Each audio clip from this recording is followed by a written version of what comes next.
اب آپ تہجد کے لیے اٹھ رہے ہیں، رات میں اٹھنے میں ایک اٹھنا یہ بھی ہے کہ انسان تہجد کے لیے اٹھے، اور یہ بڑی افضل عبادت ہے. یہ نفل نمازوں میں سب سے افضل نماز ہے، یہ نفل عبادتوں میں سب سے افضل عبادت ہے تہجد، سب سے افضل. فرض کے بعد اگر کوئی عبادت سب سے افضل ہے نفل میں تو وہ تہجد کا اٹھنا اور مسلسل اٹھنا اور ہمیشہ پڑھنا. اور سلف صالحین کے نزدیک یہی اصول تھا کسی کے نیک اور متقی ہونے کا. یاد رکھیے 5 وقتہ نماز ہی نہیں، آج تو 5 وقتہ نہیں ہمارے پاس. بھائی ایک بار نماز کو جاتا مغرب کی، بہت اچھا لڑکا ہے یار، ایک بار نماز کو جاتا. کوئی 2 بار جا رہا تو سبحان اللہ یار، 2 بار جاتا کیا بڑی بات ہے. کوئی 3 بار جا رہا تو الحمدللہ، اس سے بڑا کیا ہو سکتا ہے. بھائی تمہارا داماد 3 بار نماز کو جاتا، فرشتہ مل گیا تم کو تو ٹھیک ہے، بولتا ہاں بہت بڑا فرشتہ مل گیا، ہمارا تو ایک بھی نہیں جاتا. ٹھیک، اس کے بعد کوئی 4 نمازیں پڑھ لے تو پھر تو سبحان اللہ کو بات ہی نہیں، ظہر اثر مغرب عشاء، اس سے بڑا آدمی نہیں ہو سکتا. اور اگر کوئی فجر پڑھتا ہے تو اللہ کا ولی پیدا ہو گیا آپ کے پاس، اس سے بڑا تو ولی نہیں ہے ہم کو. فجر کہ تو 4000 کے محلے کی آبادی میں جہاں 4-5 مسجدیں، اس میں سے ایک اس میں 10-10 12-12 لوگ ہوتے ہیں، تو اس حساب سے ایک مسجد کے اندر مشکل سے 100 لوگ ہوتے ہیں. 4000 کی آبادی والا مسلم علاقہ، 2000 تو مرد ہوں گے اس کے اندر، لیکن 40 لوگ ہوتے ہیں مسجدوں میں، تو اس کے حساب سے تو بہت بڑا ولی ہے نا، وہ ولی پیدا ہو گیا آپ کو. ٹھیک، تو اگر فجر ہو رہی ہے تو پھر تو ولی پیدا ہو گیا. ہمارے پاس یہ اصول ہے. صحابہ کے پاس، سلف صالحین کے پاس یہ اصول نہیں تھا. وہ کسی کی فرائض نہیں، فرائض تو واجب ہے، ضروری ہے تجھ پر کرنا. وہ کیا کرتے تھے؟ نوافل لکھتے تھے، اور نوافل میں سب سے پہلے جو تہجد پڑھتا ان کے نزدیک وہ متقی تھا. اس کے تعلق سے ایک روایت آتی ہے، امام احمد بن حنبل رحمہ اللہ کے پاس امام شافعی رحمہ اللہ کا گزر ہوا. جب ان سے ملاقات ہوئی تو امام شافعی پہلے مرحلے میں تو ان کے استاد تھے. امام احمد جو تھے یہ جب سیکھ رہے تھے تو اس دور میں امام شافعی سے انہوں نے فن حدیث سیکھا، علم سیکھا حدیث کا. لیکن اس کے بعد جب دوسرا زمانہ آیا، مطلب جب امام شافعی چلے گئے ان کو سکھا کے، جب امام احمد بڑے ہو گئے کافی، تو اس کے بعد امام شافعی پھر ان کے پاس آیا اور کہا کہ اب میں تمہاری شاگردگی اختیار کرتا ہوں. اس لیے کہ امام احمد بن حنبل اصول حدیث میں بہت چوٹی اور مہارت تک پہنچ گئے تھے، تو جس کی بنیاد پر امام شافعی بعد میں آ کر ان سے پھر فن حدیث سیکھا. مطلب پہلے دور میں یہ ان کے استاد ہے اور دوسرے دور میں یہ ان کے استاد ہے. مطلب فرسٹ انسٹنس میں جس شاگرد نے اپنے استاد سے سیکھا، شاگرد اتنا آگے چلے گا علم میں کہ پھر استاد اگلی کلاس میں جو ایڈمیشن لیا تو پھر شاگرد سے سیکھنا پڑا اس کو.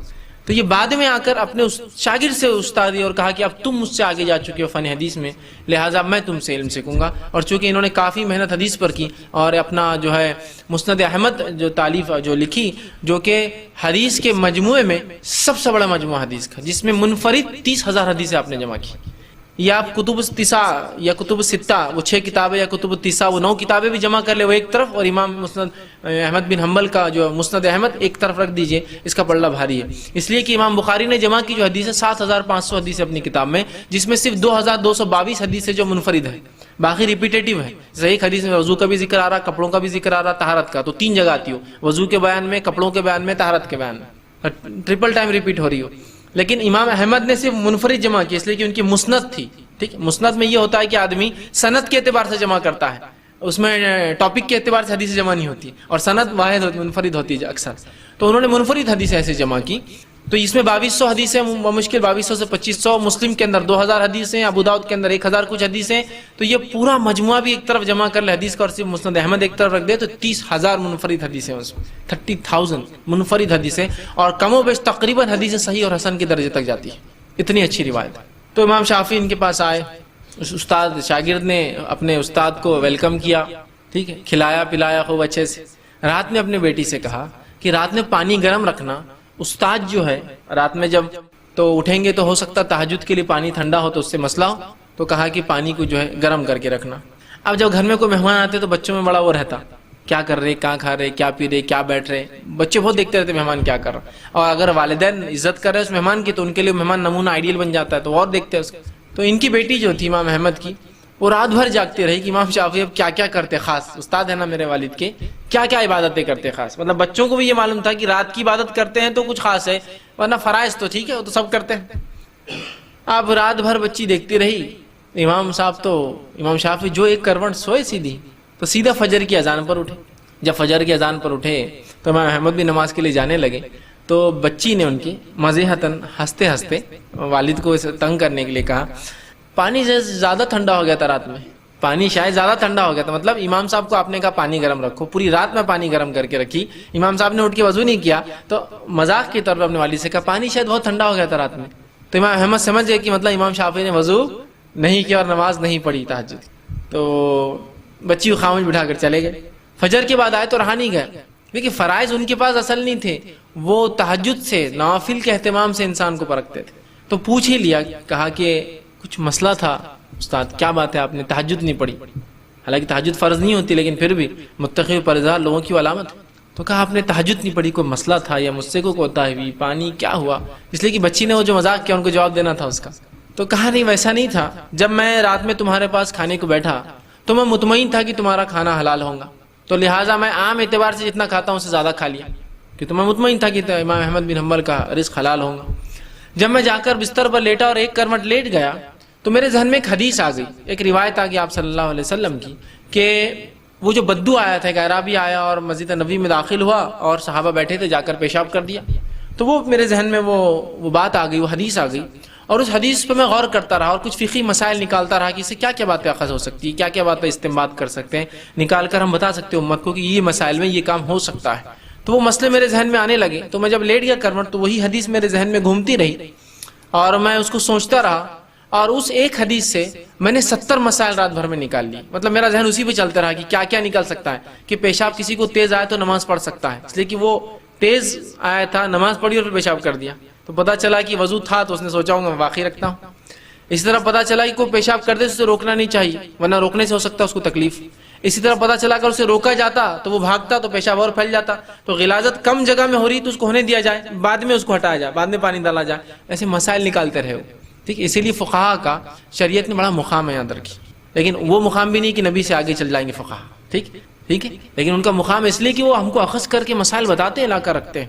تو امام شافعی 70 مسائل نکالے اس اور کہا بس وہ اس میں ذہن لگا رہا، تھوڑی نیند لگی اور فجر کی اذان ہو گئی. آپ سمجھ رہے بات کو؟ تو یہاں اس واقعے میں پتہ چل رہا ہے کہ ان کے پاس اصل چیز کیا تھی، تقوی کی علامتیں. 5 وقت فرض نماز اور موقعہ نہیں، رات میں پڑھتا ہے کہ نہیں پڑھتا ہے آدمی. ہمارے پاس تو بھائی کوئی دن میں کچھ نمازیں جو فرض پڑھ لے تو بڑا فرشتہ آدمی ہے، ان کے پاس نہیں. 5 تو فرض ہے، اس کے علاوہ کیا دیتا ہے؟ زکوٰۃ تو دینی ہے جی، اس کو نہیں رکھتے تھے وہ، اس کے علاوہ کیا خرچ کرتا ہے؟ روزے تو رکھنا ہے جی، رمضان کی سب رکھتے ہیں، اس میں کیا بڑی بات ہے، اس کے علاوہ کیا رکھتا ہے؟ یہ ان کے پاس تقوی اور ایمان کی علامتیں اور پیمانے تھے، یاد رکھیے. بہرحال تو رات میں نبی اکرم صلی اللہ علیہ وسلم اٹھتے. تو جب رات میں آپ تہجد کے لیے اٹھیں تو اس کے لیے آپ صلی اللہ علیہ وسلم جب اٹھتے تہجد کے لیے تو آسمان کی صحیح بخاری کی روایت ہے، عبداللہ ابن عباس رضی اللہ عنہ فرماتے ہیں کہ میری خالہ میمونہ آپ صلی اللہ علیہ وسلم کی بیوی تھی، ہماری امہات میں سے. ان کے پاس میں نے ایک بار کہا کہ میں آپ کے ساتھ سوؤں گا تاکہ نبی اکرم صلی اللہ علیہ وسلم کیا کرتے ہیں وہ بھی دیکھ لوں.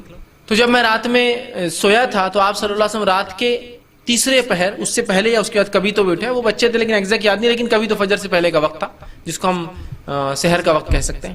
اٹھے، اٹھ کر آپ نے آنکھوں کو ملا تاکہ نیند کو بھگا دے. اس کے بعد آپ باہر نکلے حجرے سے، آسمان کی طرف دیکھا اور سورہ آل عمران کی آخری 10 آیتیں تلاوت کی. اس کے بعد آپ نے وضو کیا، بڑے اچھے سے مشکی سے نکالی، پانی لیا اس میں سے اور بہت اچھے سے وضو کیا. وضو کر کے آپ کھڑے ہو گئے. تو اس روایت میں پتہ چلا آپ صلی اللہ علیہ وسلم رات تہجد کو اٹھتے تو آنکھ ملتے، تو نیند میں سے آپ اٹھے تو آنکھ ملے، اٹھ کر جاتے آسمان کی طرف دیکھ کر آخری 10 آیتیں پڑھتے اور اس کے بعد جو ہے آ کر وضو کرتے اور نماز پڑھتے.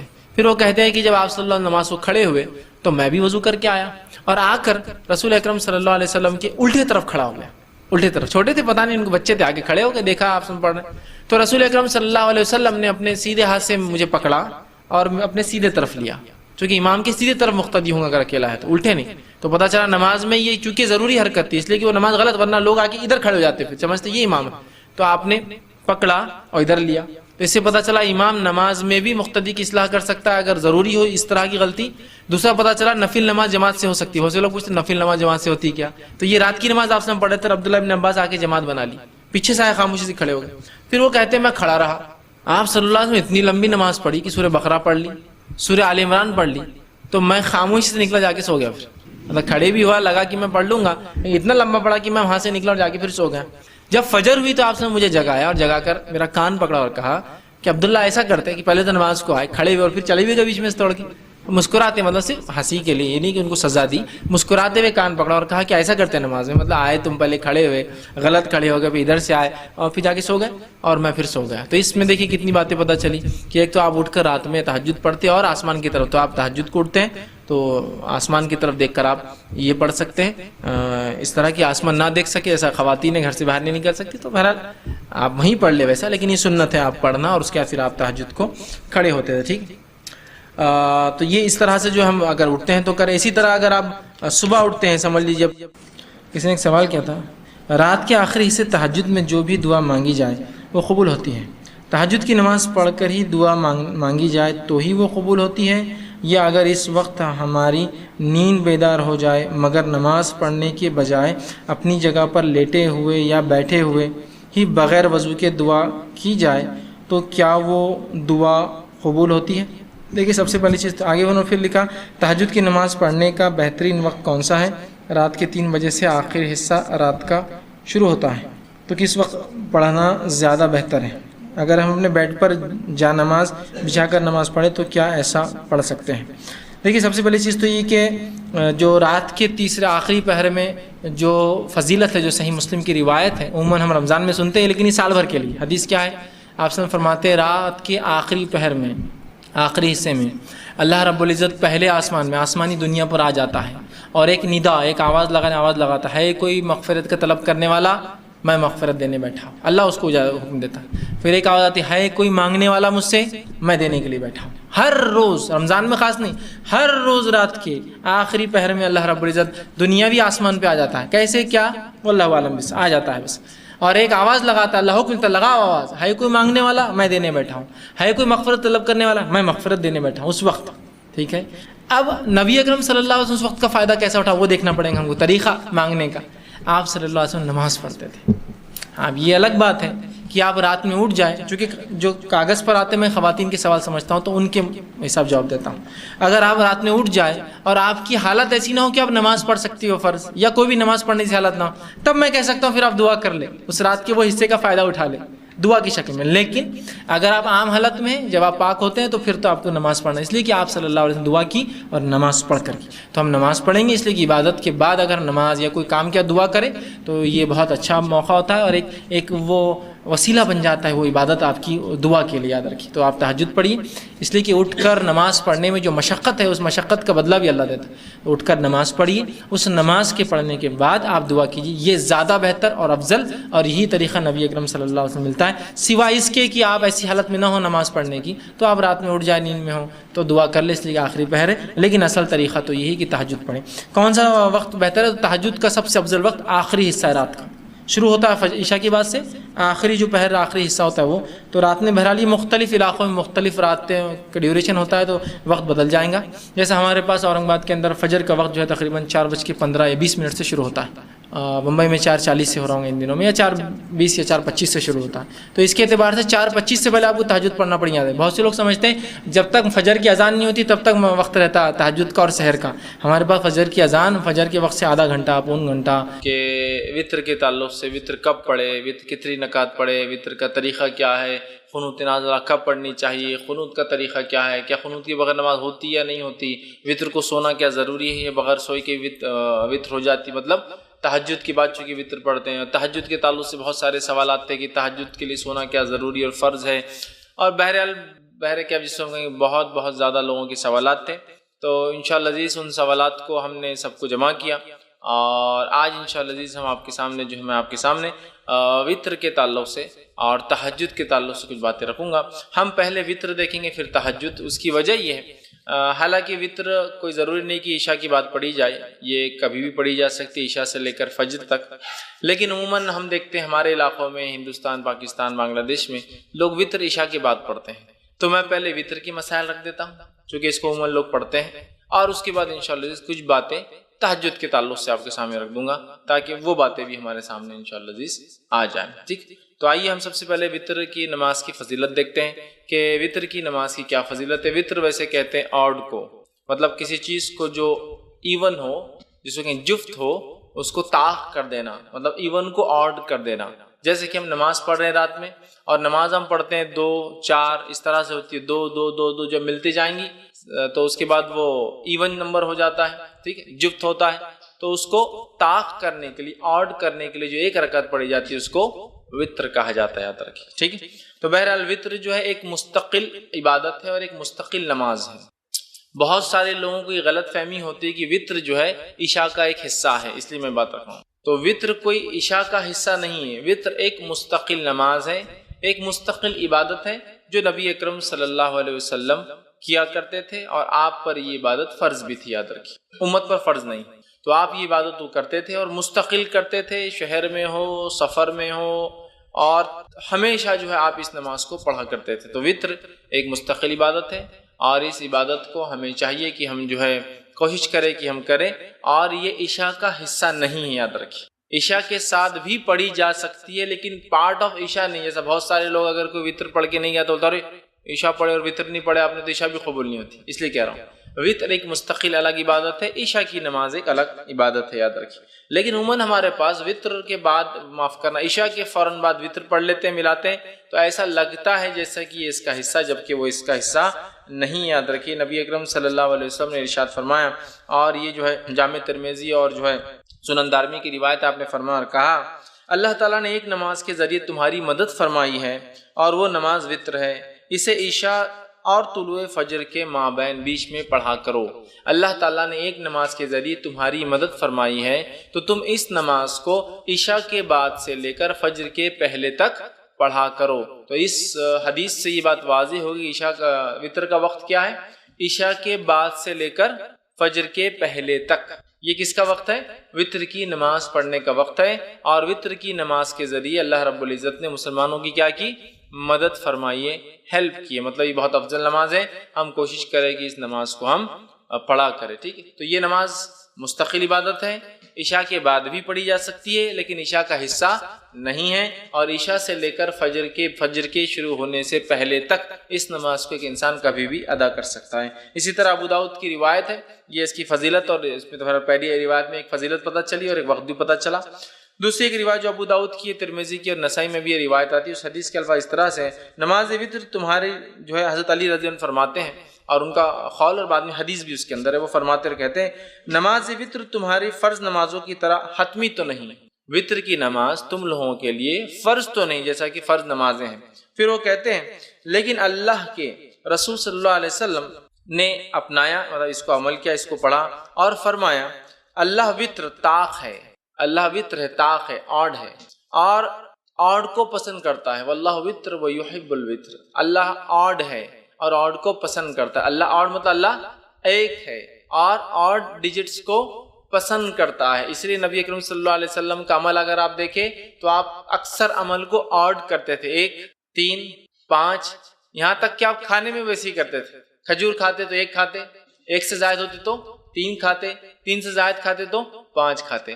چونکہ آڈ نمبرز کی خصوصیت یہ ہے کہ جب اس کو ڈیوائیڈ کیا جاتا ہے تو اس کا ریمائنڈر ہمیشہ 1 ہوتا ہے، تو اللہ چونکہ آڈ ہے، 1 ہے، تو وہ پسند کرتا ہے۔ تو اس نے فرمایا، حضرت علی فرماتے ہیں کہ آپ یہ نماز کو فرض تو نہیں ہے، حضرت علی کے قول خود واضح ہے، لیکن آپ کو فرماتے ہیں کہ رسول اللہ صلی اللہ علیہ وسلم فرمایا اللہ وطر ہے، طاق ہے، پھر فرمایا اور اکائی طاق کو محبوب رکھتا ہے، پسند کرتا ہے۔ اے اہل قرآن، مطلب اے مسلمانوں، وطر کو پڑھا کرو، وطر کو پڑھا کرو۔ تو گویا حکم بھی ہے وطر کے پڑھنے کا، تو لہٰذا ہمیں وطر پڑھنے میں کوتاہی نہیں کرنی چاہیے، اور وطر کو اپنا معمول بنا لینا چاہیے۔ آپ عشاء کے بعد سے لے کر فجر تک کبھی پڑھ سکتے ہیں، یہ مستقل ایک نماز ہے، کوئی ضروری نہیں کہ عشاء کے بعد ہی پڑھے جائے، عشاء کے بعد سو کر اٹھ کے پڑھیے، یا آپ جاگ رہے ہیں تو بعد میں سوتے وقت پڑھیے، آپ کے اوپر ڈیپینڈ ہے بہرحال۔ تو یہ کوئی وہ نہیں ہے کہ آپ عشاء کے ساتھ ہی پڑھیں، لیکن عشاء کے بعد سے لے کر فجر تک، فجر کے پہلے تک آپ اس کو کبھی بھی پڑھ سکتے ہیں۔ اسی طرح جو ہے ابو داؤد کی، نسائی کی، اور جو ہے ابن حبان، دارقطنی اور دیگر حدیثوں میں جو الفاظ آتے ہیں اس میں سے ایک لفظ یہ الوطر حق، وطر حق ہے، مطلب وطر ضروری ہے، وطر کو پڑھا کرو، بلا وجہ چھوڑا نہ کرو، تاکید ہے۔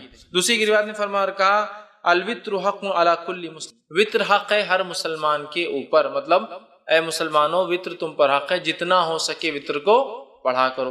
تیسری روایت میں فرمایا اور کہا الوطر حق ولیس بواجب، وطر حق ہے، ضروری ہے لیکن واجب نہیں ہے، ٹھیک۔ تو یہاں دیکھیے نبی اکرم صلی اللہ علیہ وسلم تاکید کر رہے ہیں وطر کے تعلق سے، اور یہ تاکید کر رہے ہیں کہ وطر واجب نہیں ہے لیکن اس کو پڑھا کرو، اس لیے کہ وہ حق ہے۔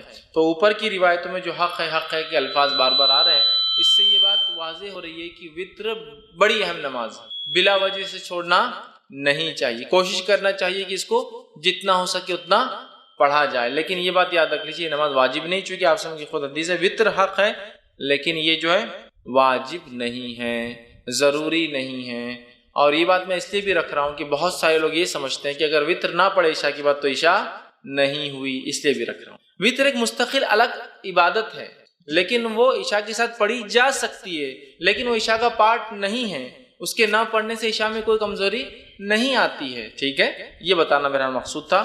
تو وطر کو پڑھنا چاہیے، یہ حق ہے، یہ ضروری ہے، بہت اہم ہے، لیکن یاد رکھیے واجب نہیں ہے، تو لہٰذا جو شخص استطاعت رکھتا ہو ضرور کوشش کرے کہ وطر کی نماز کو بھی وہ ادا کرے۔ اسی طرح جو ہے ابو داؤد اور مستدرک حاکم کی ایک روایت ہے، نبی اکرم صلی اللہ علیہ وسلم فرمایا کہا وطر حق ہے، اور جو شخص وطر نہیں پڑھتا ہے وہ ہم میں سے نہیں۔ مطلب اس وطر کی اہمیت، وطر کی نماز کی اہمیت بتاتے ہوئے نبی اکرم صلی اللہ علیہ وسلم کیا فرما رہے ہیں؟ وطر کو پڑھا کرو، اس لیے کہ حق ہے، اور جو وطر نہ پڑھے وہ ہم میں سے نہیں ہے۔ مطلب یہ ہوا کہ بلا وجہ وطر کو نہیں چھوڑنا چاہیے، بلا وجہ وطر میں کوتاہی نہیں کرنا چاہیے، جتنا ہو سکتا ہے اتنا کوشش کر کے وطر کو ضرور ہم لوگ پڑھیں، لیکن یہ نماز واجب نہیں ہے۔ انشاءاللہ آگے میں اس کی تفصیلات رکھوں گا۔ خود اوپر کی ایک روایت میں وضاحت بالکل ہو گئی کہ وہ حق ہے لیکن واجب نہیں ہے، لیکن وہ اتنی اہم نماز ہے کہ زور دینے کے لیے، ایمفسائز کرنے کے لیے نبی کریم صلی اللہ علیہ وسلم فرمائے وہ حق ہے بول کر، جو وطر نہ پڑھے وہ ہم میں سے نہیں، مطلب بلا وجہ وطر کی نماز کو چھوڑنے والا ہم میں سے نہیں، مطلب وہ غلط کام کرتا ہے، اسے چاہیے کہ وطر کو ادا کیا کرے اگر طاقت استطاعت سہولت ہو تو۔ اسی طرح جو ہے نبی اکرم صلی اللہ علیہ وسلم فرماتے ہیں، یہ طبرانی کی دارقطنی کی روایت آپ نے فرما کہا، مسند احمد میں بھی یہ روایت آتی ہے، اور آپ نے فرما رکھا 3 چیزیں میرے لیے فرض ہے، تمہارے لیے تطوع کا لفظ یعنی سنت ہے۔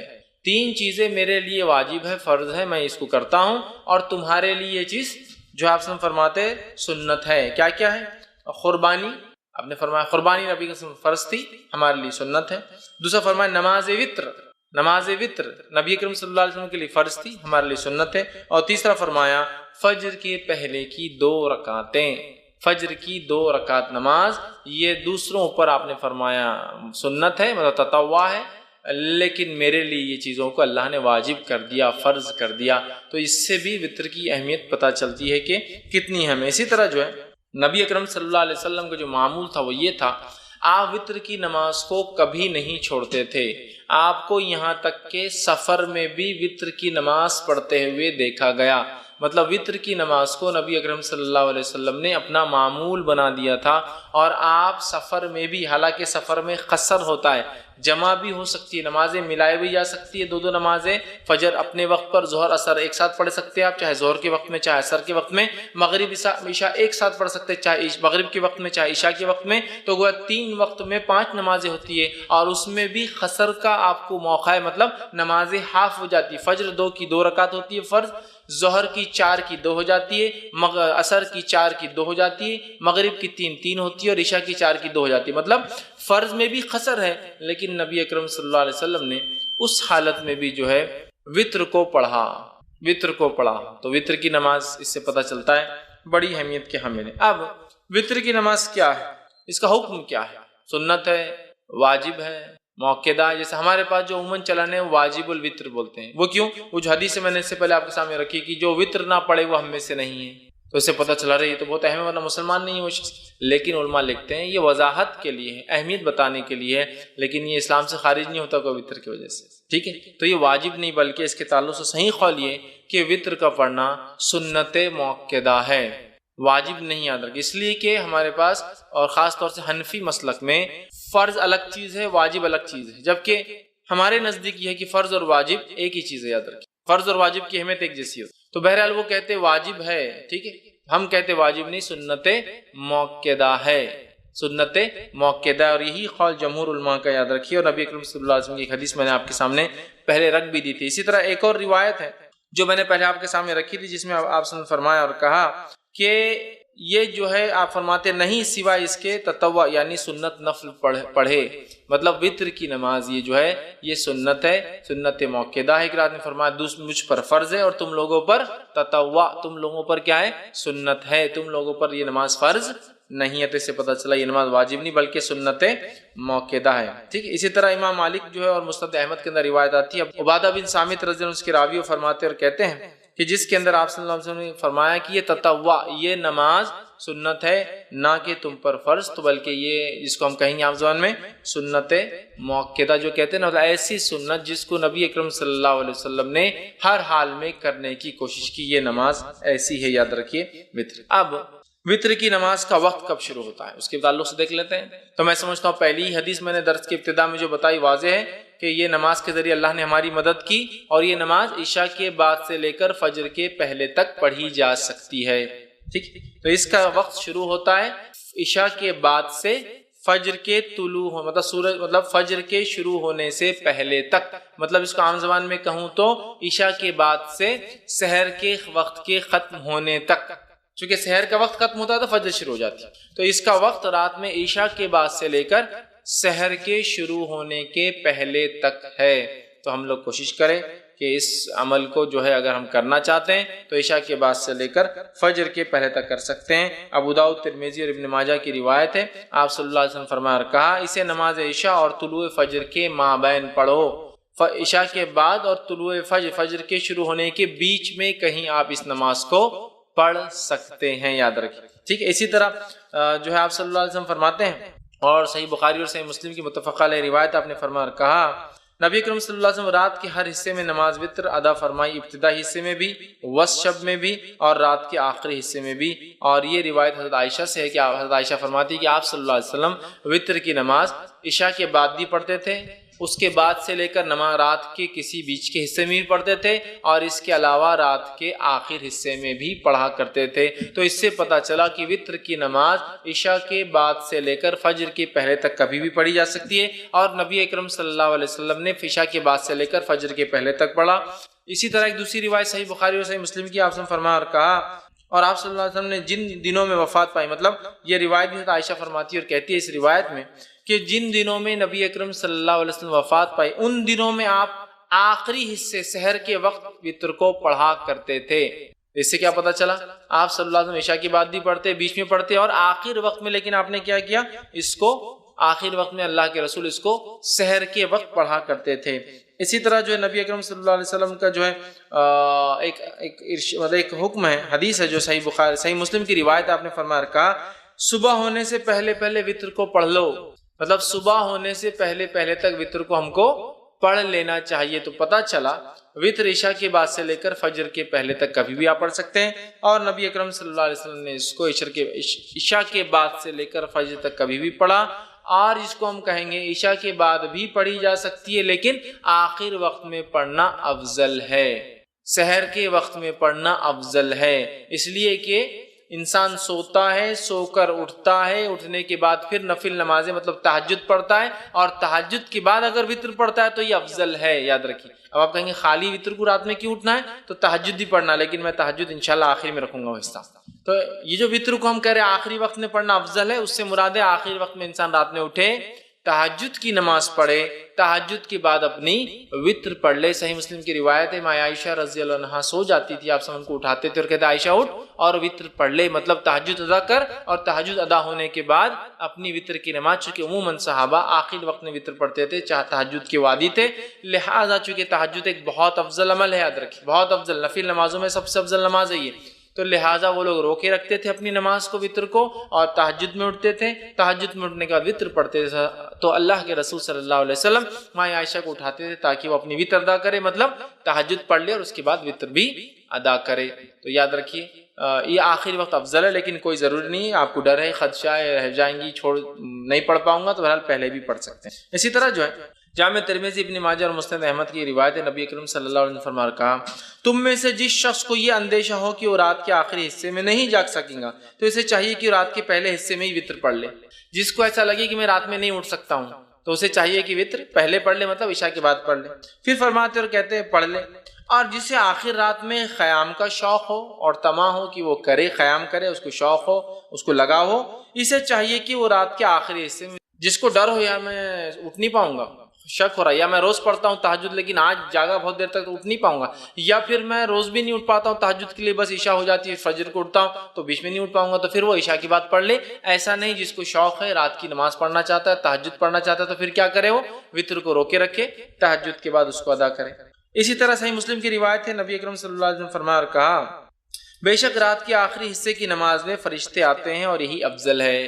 رات کے آخر حصے میں نماز کے وقت فرشتے حاضر ہوتے اور یہ افضل ہے۔ تو پتہ چلا تہجد کو آخر وقت میں پڑھنا، سحر کے وقت پڑھنا، فجر سے پہلے پڑھنا افضل ہے، اور اسی طرح وتر کو بھی سحر کے آخر وقت میں پڑھنا یا رات کا آخری حصہ تیسرا پہر ہوتا ہے جس سے فجر پھر شروع ہو جاتی ہے، اس کے بعد اس سے پہلے پڑھنا افضل ہے، چونکہ اس وقت فرشتے حاضر ہوتے ہیں۔ تو اسی سے میں نے کہا افضل تو آخر حصے میں ہے، لیکن عشاء کے بعد بھی فوراً اسے ادا کیا جا سکتا ہے، یاد رکھیے فوراً ادا کیا جا سکتا ہے۔ اسی طرح جو ہے صحیح بخاری اور صحیح مسلم کی ایک روایت ہے، ابو ہریرہ رضی اللہ عنہ فرماتے اور کہتے ہیں میرے خلیل مطلب نبی اکرم صلی اللہ علیہ وسلم، خلیل مطلب بہت جگری گہرا دوست، تو فرماتے ہیں میرے خلیل نبی اکرم صلی اللہ علیہ وسلم مجھے خاص طور پر 3 باتوں کی وصیت فرمائی ہے، 3 باتوں کی مجھے تاکید کی۔ پہلا، میں ہر مہینے کے 3 روزے رکھوں، ایام 20 کے روزے جو کہ 13، 14 اور 15 تاریخ چاند کے حساب سے اس کے روزے رکھوں، یہ آپ نے ان کو تاکید کی تھی۔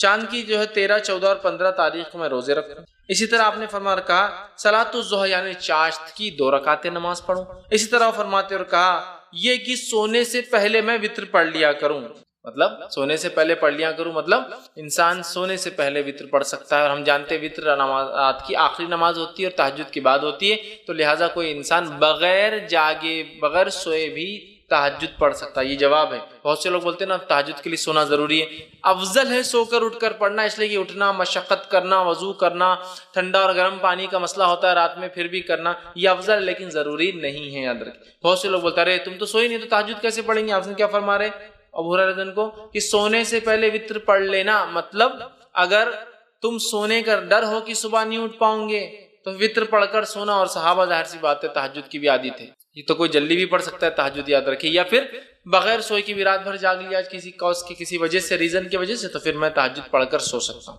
ٹھیک ہے۔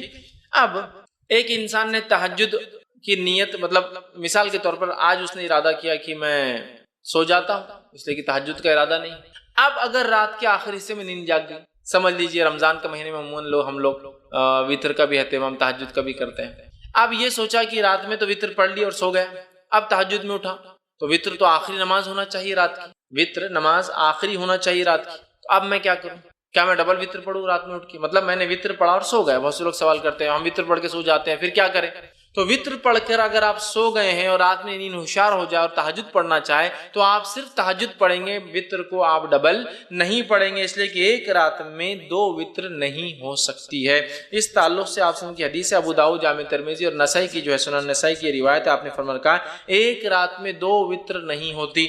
دوسری کی روایت نے فرمایا جو کہ بخاری کی حدیث، فرمایا رات کی اپنی آخری نماز وتر کو بناؤ، وتر کو رات کی آخری نماز بناؤ، مطلب وتر تہجد کے بعد پڑھی جانا چاہیے، لیکن اگر کوئی شخص اس ڈر سے وتر پڑھ کر سو جائے کہ میں صبح شاید نہیں اٹھ پاؤں گا اور سو جائے اور پھر نیند ہوشیار ہو جائے تہجد کے وقت، تو اسے وتر کو نہیں پڑھنا ہے، صرف تہجد پڑھنا ہے۔ لیکن کوئی انسان اس کو روز کا معمول نہ بنا دے کہ روز تہجد پڑھتا ہے لیکن وتر پڑھ کے سو جاتا ہے پھر تہجد کرتا ہے، روز کا معمول نہیں۔ اگر میں روز اٹھ کر تہجد پڑھنے کا عادی ہوں تو پھر میں وتر کو اپنی آخری نماز بناؤں گا۔ ایک غلط فہمی جو ہوتی ہے ہندوستان پاکستان میں یہ بھی ہے کہ اس کو عشاء کا حصہ سمجھتے ہیں تو عشاء کے بعد پڑھ کے سو جاتے ہیں، پھر تہجد میں اٹھتے ہیں، تہجد پڑھ کے پھر اس میں ایک وتر پڑھتے ہیں، کیونکہ حدیث میں نا 11 رکعتیں پڑھتے تھے تو پھر کیا کرتے پھر سے ایک وتر پڑھتے، تو ایک رات میں 2 وتر نہیں ہوتی۔ وتر کو آخری نماز بنانا ہے، تو جس کو ڈر ہے کہ صبح نہیں اٹھ پائیں گا اور وہ پڑھ کر سو جائے اور اٹھ جائے کبھی کبھار تو وہ تہجد پڑھ لے سکتا ہے، لیکن روز جو تہجد پڑھتا ہے وہ شخص جو اپنے وتر کو روکے رکھیں گا، پھر رات میں اٹھیں گا، تہجد ادا کریں گا، تہجد کی ادا کرنے کے بعد پھر وہ اپنی وتر کی نماز کو ادا کریں گا۔ اس بات کو ہم یاد رکھیں، چونکہ اسے آخری نماز بنانا چاہیے، اور اگر کوئی سو جائے پڑھ کر اٹھ جائے تو پھر وتر دہرانے کی ضرورت نہیں ہے، صرف وہ تہجد کی نماز پڑھ لے۔ ایک غلط فہمی یہ بھی ہوتی ہے کہ وتر پڑھ کے سو گئے، نیند ہوشیار ہوئی، تہجد نہیں پڑھ سکتے، بولے وتر آخری تھی نا اب اکاؤنٹ کلوز ہو گیا تو تہجد بھی نہیں پڑھتے، ویسا نہیں ہے، کبھی کبھار آپ اٹھ جاتے ہیں، موقع ہے تو پڑھ لیجئے، وتر کو آپ کو پھر دہرانے کی لیکن ضرورت نہیں، یاد رکھیے۔ اب اسی طرح میں روز اٹھتا ہوں رات میں تہجد پڑھتا ہوں، یا آج میں نے نیت کی کہ میں تہجد میں اٹھ کے وتر پڑھوں گا تو میں نے وتر کو اٹھا کے بازو رکھ دیا آج رات، اب میں سو گیا، اب جب اٹھا تو فجر کی اذان ہو گئی، مطلب فجر ہو گئی، اب کیا کروں؟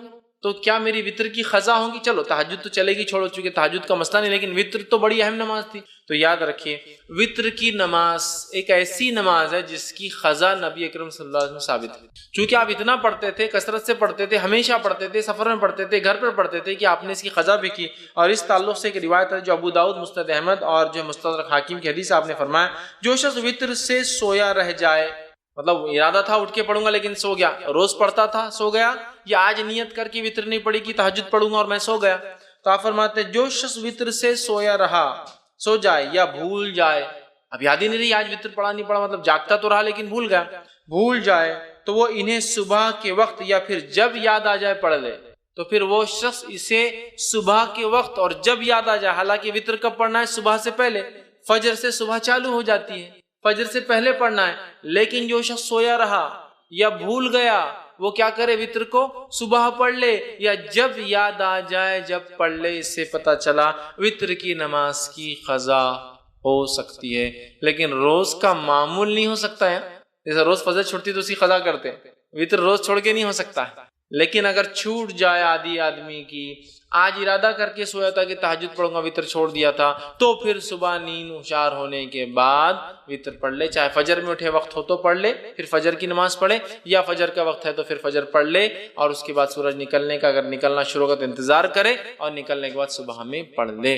تو اس سے پتہ چلا وطر کی نماز کو قضا بھی کیا جا سکتا ہے، لیکن معمول نہ ہو، بلکہ جو ہمیشہ پڑھتا اور چھوٹ جائے تو، ورنہ آپ جو ہمیشہ ہی کریں گے اس کی قضا ویسا نہیں، یہ فرائض میں سے نہیں، یاد رکھ، ٹھیک ہے۔ لیکن میں نے آج نیت کیا کہ وطر پڑھوں گا، مطلب تہجد پڑھوں گا، وطر پڑھوں گا، یا میں روز تہجد پڑھتا ہوں اور وطر پڑھتا ہوں اور آج بھول گیا، تو اس کی قضا ہو سکتی ہے، یاد رکھ، ٹھیک ہے۔ اب آئیے وطر کی رکعتیں کتنی ہوں، وطر کی نماز سے کتنی رکعتیں ہوں؟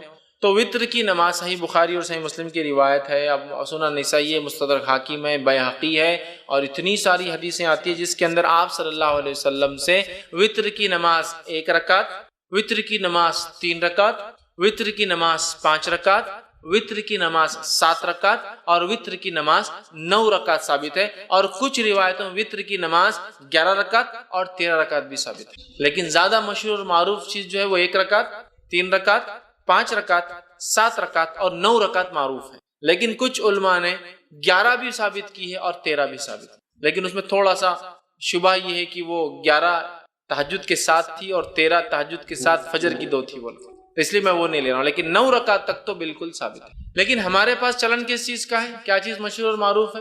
ہم لوگوں کے پاس جو ہے 3 رکعت مشہور اور معروف، کوئی ایک پڑھ لے تو بھی وہ خارج ہو جاتا ہے، مطلب دھکے پر لوگ اسلام سے خارج ہو جاتے ہیں، مسلک سے خارج ہو جاتے ہیں، بے دین ہو جاتے ہیں۔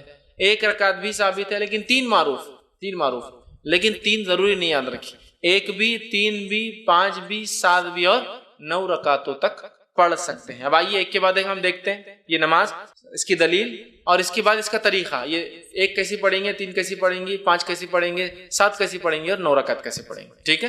جو آدمی کی جیسی سہولت، صحت، حالات کے اعتبار سے 1 پڑھے، 3 پڑھے، 5 پڑھے، 7 پڑھے، 9 پڑھے، ٹھیک ہے۔ یہ تہجد کی رکعتوں کے علاوہ ہے۔ تہجد کی رکعتیں کتنی؟ انشاءاللہ تہجد پورا الگ سے ایک چیپٹر ہے، وہ لوں گا جب بتاؤں گا۔ اب آئیے 1 رکعت کے تعلق صحیح بخاری اور صحیح مسلم کی روایت ہے، نبی اکرم صلی اللہ علیہ وسلم رات کی نماز جو ہے 2 رکعتیں کرتے تھے، اور جب جو ہے آپ نے فرمایا تمہیں صبح ہونے کا اندیشہ ہو تو اسے 1 رکعت کر لو، مطلب آپ صلی اللہ علیہ وسلم فرمایا، کہا جب آپ سے پوچھا گیا تو آپ نے فرمایا رات کی نماز 2 رکعتیں کر کے ہے، مطلب 2 کر کے پڑھنا چاہیے۔ پھر آپ نے فرمایا جب تمہیں صبح ہونے کا ڈر ہو تو کیا کرو؟ پھر 1 رکعت ادا کر لو۔ تو اس سے پتہ چلا 1 رکعت بھی وطر پڑھی جا سکتی ہے۔ اسی طرح ابو داؤد، سنن نسائی اور سنن ابن ماجہ کی روایت ہے، آپ صلی اللہ علیہ وسلم نے وطر ہر مسلمان کا حق کہا، مطلب ثابت ہے، کرنا چاہیے۔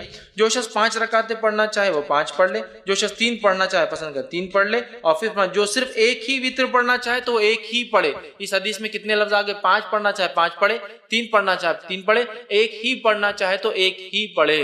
تو 5 کے لفظ حدیث میں آ گئے، 3 کے لفظ حدیث میں آ گئے اور 1 کی لفظی حدیث میں آ گئے، تو 1 رکعت بھی وطر پڑھی جا سکتی ہے۔ اسی طرح بہت سارے صحابہ کا عمل تھا جس میں سے ایک معروف ہے، جیسا کہ جو ہے معاویہ بن ابی سفیان رضی اللہ عنہ، یہ جو ہے 1 رکعت ہی ہمیشہ پڑھا کرتے تھے، ٹھیک۔ اب اسی طرح 3 رکعت والی روایت ہم دیکھ لیتے ہیں، تو اسی طرح جو ہے صحیح بخاری اور صحیح مسلم کی روایت ہے، عائشہ رضی اللہ عنہا فرماتی اور کہتی ہیں نبی اکرم صلی اللہ علیہ وسلم قیام اللیل کرتے، رات کی نماز پڑھتے اور پھر آخر میں 3 رکعت ادا کرتے، ٹھیک، 3 رکعت ادا کرتے اور 3 رکعت وتر پڑھتے قیام اللیل کے بعد. تو اس روایت میں آ گئے 3 کے الفاظ، تو 3 پڑھی جا سکتے. اسی طرح صحیح مسلم کی، جامع ترمذی کی اور سنن نسائی کی روایت آپ نے فرمایا، حضرت عائشہ فرماتی ہیں آپ قیام اللیل کرتے، پھر آپ نے 3 وتر پڑھتے تھے. مطلب آپ سے پہلے قیام اللیل کرتے، اس کے بعد 3 وتر پڑھتے تھے. تو یہاں 3 کے لفظ آ گئے. اسی طرح نبی اکرم صلی اللہ علیہ وسلم 5 رکعت بھی ثابت ہے، جو میں نے آپ کے سامنے رکھی، جیسا کہ صحیح بخاری کی روایت ہے اور صحیح مسلم میں بھی روایت متفق علیہ. حضرت عائشہ رضی اللہ عنہا فرماتی ہے آپ نے فرمایا کہا کہ نبی اکرم صلی اللہ علیہ وسلم رات کو 13 رکعتیں پڑھا کرتے تھے اور ان میں سے 5 وتر ہوتے اور آپ صلی اللہ علیہ وسلم ان 5 وتر کے مابین بیٹھتے تھے، بیٹھتے نہ تھے بلکہ صرف آخر میں تشہد کرتے تھے. ٹھیک، تو اس سے پتہ چلا کہ جب کوئی انسان وتر پڑھے اور 1 رکعت پڑھتا ہے تو ظاہر سے 1 رکعت کے بعد وہ قاعدہ کرے گا. 3 رکعت پڑھتا ہے تو تیسری رکعت میں قاعدہ کریں گا، صرف وتر میں صرف تیسری رکعت میں قاعدہ کریں گے. اور اس حدیث میں آ رہا ہے 5 پڑھتے اور صرف 5ویں رکعت میں قاعدہ کرتے. 1 پڑھے تو 1 میں قاعدہ ہوگا، 3 پڑھے تو آخری رکعت میں تیسری میں قاعدہ، اور 5 پڑھے تو کب کرنا قاعدہ آپ کو؟ 4 رکعت آپ کنٹینیوس پڑھیں گے بغیر قاعدے کے. 2 ہو گئی کھڑے ہو جائیں گے، تیسری ہو گئی، چوتھی ہو گئی کھڑے ہو جائیں گے، 5ویں کے بعد آپ قاعدہ کر کے سلام پھیریں گے. تو 5 رکعت میں صرف آخری میں قاعدہ کرتے. تو اس حدیث کے اندر الفاظ کیا کہ آپ 5 پڑھتے اور 5 میں مابین بیٹھتے نہیں، مطلب سلام نہیں پھیرتے، بلکہ مطلب قاعدہ بھی نہیں کرتے، سلام بھی نہیں پڑھتے، سیدھا کھڑے ہو جاتے اور 5ویں میں تشہد کے لیے آخر میں بیٹھتے. اسی طرح 7 رکعت والی روایت آئیے دیکھتے ہیں. سنن نسائی کی، ابن ماجہ، مسند احمد کی روایت ہے. عائشہ رضی اللہ عنہا فرماتی اور کہتی ہے نبی اکرم صلی اللہ علیہ وسلم کبھی 7 اور کبھی 5 وتر پڑھتے تھے اور ان سب کے درمیان میں سلام و کلام سے فصل نہیں کرتے تھے. مطلب پوری رکعتیں 5 یا 7 ایک ساتھ پڑھتے تھے اور بیچ میں سلام بھی نہیں کرتے اور بات بھی نہیں کرتے. فصل مطلب گیپ نہیں دیتے تھے، کنٹینیوسلی پڑھتے تھے. تو 7 رکعتیں پڑھنا ہے تو 7 رکعتوں میں کیا کرنا پڑے گا آپ کو؟ سلام کب کرنا پڑے گا؟ 7 رکعت میں، تیسری میں آخری تیسری رکعت میں، 5ویں میں آخری 5ویں رکعت میں، 7ویں میں آخری 7ویں رکعت میں آپ قاعدہ کریں گے. اب آئیے 9 رکعت والی روایت دیکھ لیتے ہیں. تو صحیح مسلم کی روایت ہے، ابو داؤد کی، سنن نسائی کی، مسند احمد کی روایت ہے. نبی اکرم صلی اللہ علیہ وسلم کے تعلق سے ماں عائشہ رضی اللہ عنہا فرماتی اور کہتی ہے آپ صلی اللہ علیہ وسلم نے 9 رکعتیں پڑھی، اس طرح پڑھتے کہ ان کے مابین صرف 8ویں رکعت میں تشہد کے لیے بیٹھتے. تو پتہ چلا 9 رکعت پڑھنے کا طریقہ تھوڑا سا الگ ہے باقی سے. 3 رکعت میں تیسری رکعت میں قاعدہ، 5 رکعت میں 5ویں رکعت میں قاعدہ، 7 رکعت میں 7ویں رکعت میں قاعدہ، 9 رکعت میں 8ویں رکعت میں قاعدہ، پھر کھڑے ہو کے 1 رکعت اور پھر 9ویں رکعت میں قاعدہ. 9 رکعت والی وتر اگر آپ پڑھتے ہیں تو 8 کنٹینیو پڑھیں گے، 8ویں رکعت میں قاعدہ کریں گے، پھر کھڑے ہوں گے، سلام نہیں پھیریں گے، پھر 9ویں رکعت پڑھ کے 9ویں رکعت میں قاعدہ. مطلب 9 رکعت میں 2 قاعدے ہیں. 7 رکعت میں 1 قاعدہ، 5 رکعت میں 1 قاعدہ، 3 رکعت میں 1 قاعدہ، 1 رکعت میں تو 1 ہی قاعدہ ہوں گا ظاہر سی بات ہے. لیکن 9 رکعت والی نماز میں 8ویں میں قاعدہ اور 9ویں میں 1 قاعدہ. تو آپ یہ نماز کو 9 رکعت تک پڑھ سکتے تھے. میں اس کے آگے اور بھی روایتیں نہیں رکھوں گا آپ کے سامنے 11 اور 13 کی، تھوڑا سا اس میں کنفیوز بھی ہوتا ہے، لیکن 9 رکعت تک بالکل علماء کے بغیر کسی اختلاف کے اتنی باتیں ثابت ہے. یاد رکھیں، لیکن اس سے زائد بھی کوئی پڑھتا ہے تو ہم اس کو برا نہیں کہیں گے، چونکہ اس میں اختلاف ہے اور بہت سارے آثار ملتے ہیں کہ ایسا صحابہ نے کیا. ٹھیک ہے، تو 9 رکعت کا طریقہ میں نے آپ کو 9 رکعت تک ہم نے دیکھی. اب وتر کی جو ہے ادائیگی کا طریقہ کیا ہوگا، اس کو کیسے ادا کیا جائے گا. ٹھیک، تو وتر کو ادا کرنے کا طریقہ یہ ہے کہ آپ رات میں اٹھیں گے اور تہجد پڑھیں گے.